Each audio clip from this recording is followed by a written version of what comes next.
Magandang araw mga kaibigan. Bigyan natin ng reaction opinion itong post ng RHMP. Pahayag ito ni Yusek Claire Castro kung sino ang pinaka the best president para sa kanya.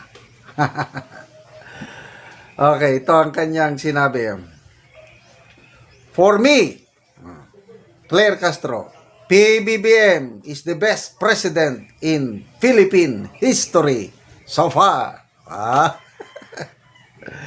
Ito ang naging paglalarawan ni Yusek Claire Castro kay Pangulong Bongbong Marcos.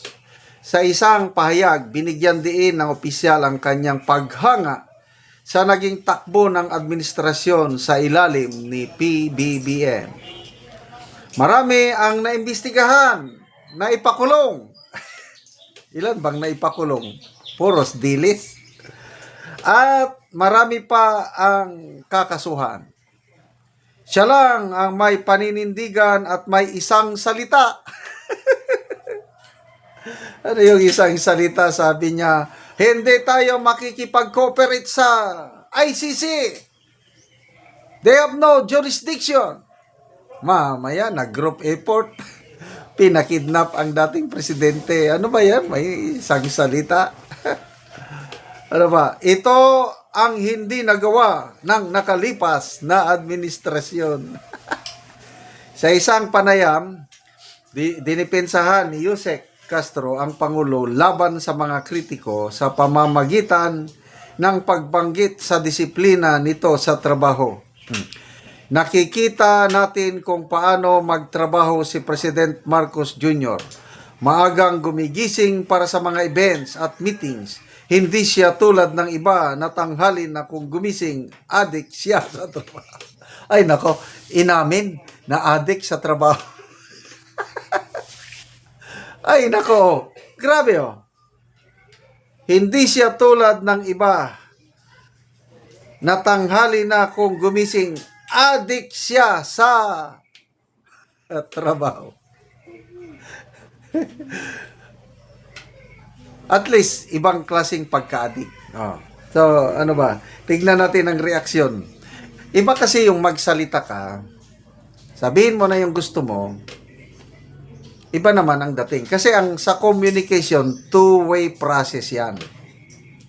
Hindi pwedeng salita ka ng salita, okay ka na. Ano naman ang response nito? So, you are the messenger, ito yung audience. Ano yung message mo? Messenger, the message, and the audience. Ang importante yung response, feedback, ano ang reaksyon ng audience. Dapat, yung audience mo, naniniwala sa message mo para maging epektibo ka na messenger. Ganon yun. Ako kasi naging spokesperson ako sa army dito sa Mindanao for a long time. Kapitan pa lang ang ranggo ko, spokesperson ako sa lower unit. Sa battalion level, naging S7 ako. Yun, spokesperson. Civil military pa rin. Sa brigade level, naging spokesperson ako. Division level, naging... So matagal akong naging tagapagsalita ng army sa Mindanao. Kaya alam ko yan. Ikaw, ako ang messenger. Ito yung mensahe ko. Ano naman ang response ng... So ito, messenger si Auntie Claire. Ang message niya, ang gusto niya ipaabot is, pinaka the best president si BBM. Naniniwala ba ang taong bayan? Ito, 44,000 ang nag-react. 42,000 ang tumatawa. 471 ang galit. 1,400 lang ang nag-like. So, ang naniniwala nasa 2% lang, Auntie Claire. Kaya, yaw-yaw kayo ng yaw-yaw. O, Bisaya yung yaw-yaw. Nganga ng nganga. Salita kayo ng salita. Hindi naman kayo pinapaniwalaan ng taong bayan. 98% ang tumatawa kay Auntie Claire. Basta tayo sa mga comments.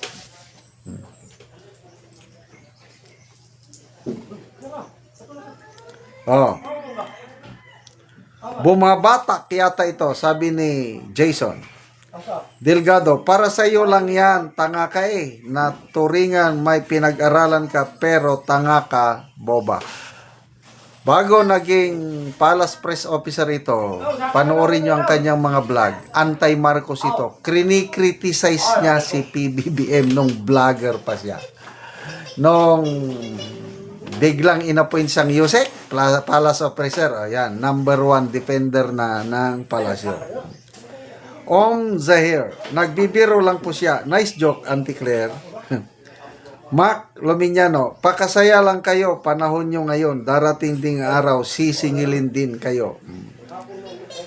Bangas Journey, para sa bobong katulad mo na pera at kapangyarihan lang ang mahalaga. Ars Berjuela, so far, as in, ang layo ng sinasabi mo. Ha ha ha. Kevin Quazon, pangit ng tama mo, Auntie Claire. Kasi may pakinabang sa iyo. Unggoy ka ba? But anyway, kung best president pa siya, compare mo sa ratings, ano? Pag alis ng Pangulong Duterte nung siya ang may pinakamataas na exit ratings. I think 81% sa Pulse Asia. Si Pinoy, Pangulong Aquino noon, nasa 67, 60 plus. Taas-taas din yun. Ito, presidente ngayon, midterm pa lang, negative 9 na ang kanyang net satisfaction rating o approval rating. Paano magiging best president yan? But anyway, hindi natin masisisi si Auntie Claire kung for me, sabi man niya para sa akin, siya ang pinaka-the best. Sa inyo, I don't know. Oh. So, sinabi ng isang Alan Herman, isang political strategist, BBM is now becoming to be the most unpopular president in our nation's history. Yan ang, ito, mga political strategies, Auntie Clara, ito based on surveys. Hindi yung based sa bunganga lang. Salamat mga kaibigan sa inyong pagsubaybay sa ating channel. Nakakatulong kayo ng malaki sa Tribong Talanding ng Bukidnon dahil ang income natin sa channel na ito is pantulong sa tribo. Namimigay tayo ng libreng yero at pako para makapagpatayo naman sila ng mas maayos na tirahan. Kaya panoorin nyo ang video na ito.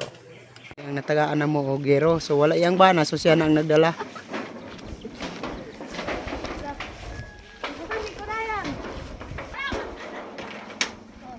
O karon mo na ang itsura sa atop sa natagaan na mo gero. Buslot na. Mga dagko gid kayo nga buslot to. Makita gid nato nga kuan na gid kayo. Nga dagko na ang buslot.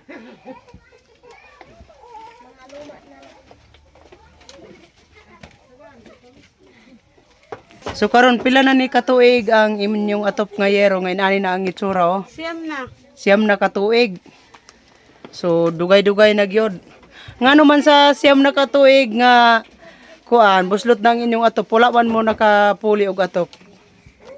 Ani. Kalisod, wala giri atop namo. Tungod sa kalisod wala mo nakakuan gyud og inyong atop. So unsa ra inyong trabaho sa imong bana? Magmuso. Magmuso ra mo. Na kung walay muso, wala na gyud.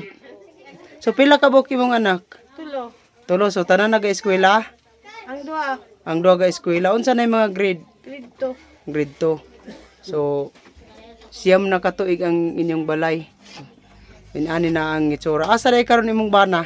Nanggad. Nanggahad siya.